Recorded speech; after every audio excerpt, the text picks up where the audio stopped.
اب ذرا اندازہ لگائیے کہ مرزا قادیانی نے اسلام کی شکل کو مسخ کرنے کی کیسے کوشش کی۔ مرزا قادیانی لکھتا ہے اسلام کے دو حصے ہیں، ایک اللہ تعالیٰ کی اطاعت کرنا اور دوسرا حکومت برطانیہ کی اطاعت کرنا۔ اسلام تو ہے اللہ کی اطاعت کرنا اور اللہ کے محبوب کی اطاعت کرنا۔ اب آپ بتائیں یہ جھوٹا نبی تھا نا، کافر تھا نا۔ پھر مرزا نے قرآن مجید کی عظمت پہ بھی دھبا لگایا، لکھتا ہے قرآن شریف اللہ کی کتاب ہے اور میرے منہ کی باتیں ہیں، یعنی میرے منہ سے نکلی ہوئی یہ باتیں ہیں۔ اب آپ بتائیں آپ کا دل کیا کہتا ہے، یہ جھوٹا نبی تھا یا نہیں تھا؟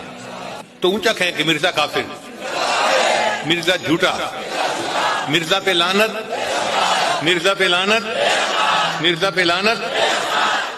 اب اگلی بات سنیے، جو کچھ میں اللہ کی وحی سے سنتا ہوں خدا کی قسم اسے ہر قسم کی خطا سے پاک سمجھتا ہوں۔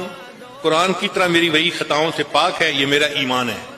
مرزا قادیانی لکھتا ہے لوگ معمولی اور نفلی طور پر حج کرنے کو بھی جاتے ہیں، مگر اس جگہ یعنی قادیان میں آنا نفلی حج کرنے سے زیادہ ثواب رکھتا ہے اور غافل رہنے میں نقصان اور خطرہ ہے، کیونکہ سلسلہ آسمانی ہے اور حکم ربانی ہے۔ میں اب آپ کو مرزا قادیانی کے کچھ دعوے سناتا ہوں۔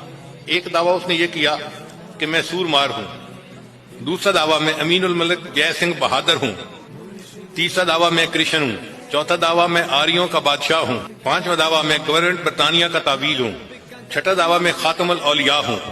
مرزے پہ لعنت، مرزے پہ لعنت، مرزے پہ لعنت، مرزے پہ لعنت۔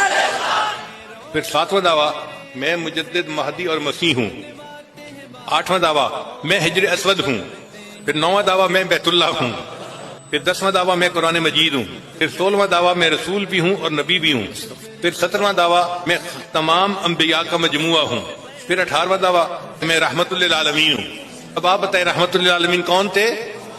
ہمارے آقا تھے، حضرت محمد مصطفیٰ احمد مجتبی صلی اللہ علیہ وسلم تھے۔ آپ کو ہنسی آئے گی کہ یہ کیسا بے عقل انسان تھا، یہ تو سلیم العقل بھی نہیں تھا، ایک عام آدمی بھی نہیں تھا، یعنی ایسے دعوے کر رہا ہے کہ انسان سن کے ہی حیران ہو جائے۔ لکھتا ہے کہ میں عرش خدا ہوں۔